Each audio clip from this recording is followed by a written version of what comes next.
the beginning of the show, we bring in Republican Congressman Mark Green, also at today's House Armed Services Committee, former Army Ranger and flight surgeon as well. Congressman, there seems to be a cognitive dissonance about this 2,500. Is this 2,500 in perpetuity or 2,500 to keep Bagram until you withdraw from Bagram? Yeah, it was 2,500 until, through the withdrawal process. I mean, they can keep troops. There was no number given by the Taliban. And so the military guys said we need 2,500 troops to basically secure the airfield through the exfil of the folks. And the president just pulled 650 out of thin air, said that's what it's going to be. And these guys couldn't hold Bagram.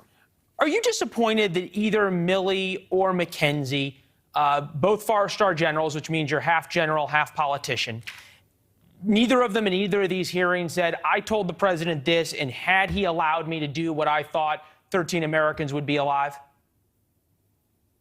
Yeah, we had to pull teeth just to get, the truth that they, recommended the 2,500. We had to ask very specific questions.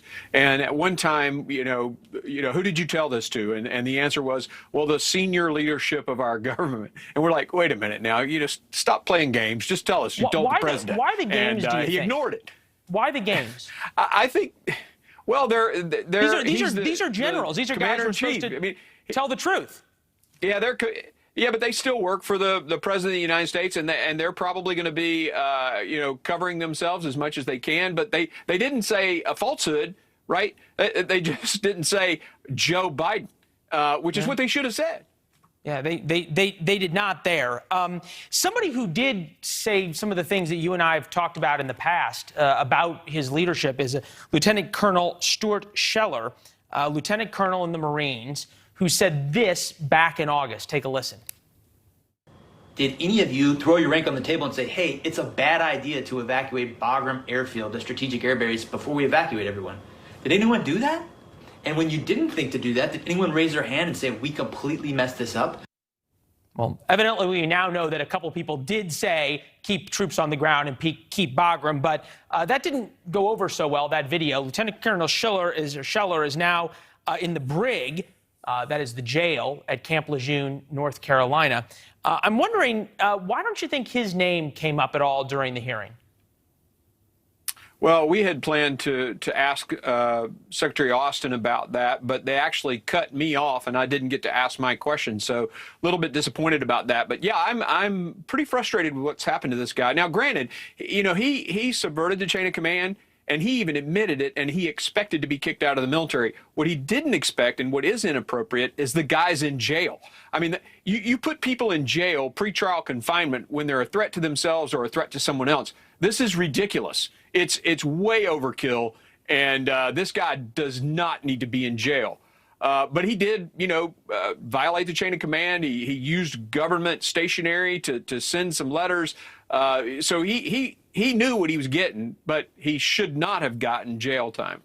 Evidently, he has a hearing tomorrow to figure out what exactly he's charged with. This is what his dad had to say about it. It's no coincidence, in my opinion, that they put a gag order on Stuart Jr. and they put him in prison the day before they had to appear in front of senators. Coincidence? Well, I don't know about that, okay? It's very possible. I mean, this guy's criticisms were spot on.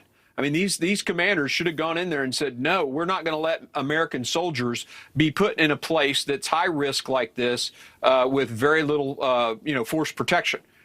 So he has some great points. He's just a lieutenant colonel. His job is to take the hill and to not make those kind of comments in the way he did.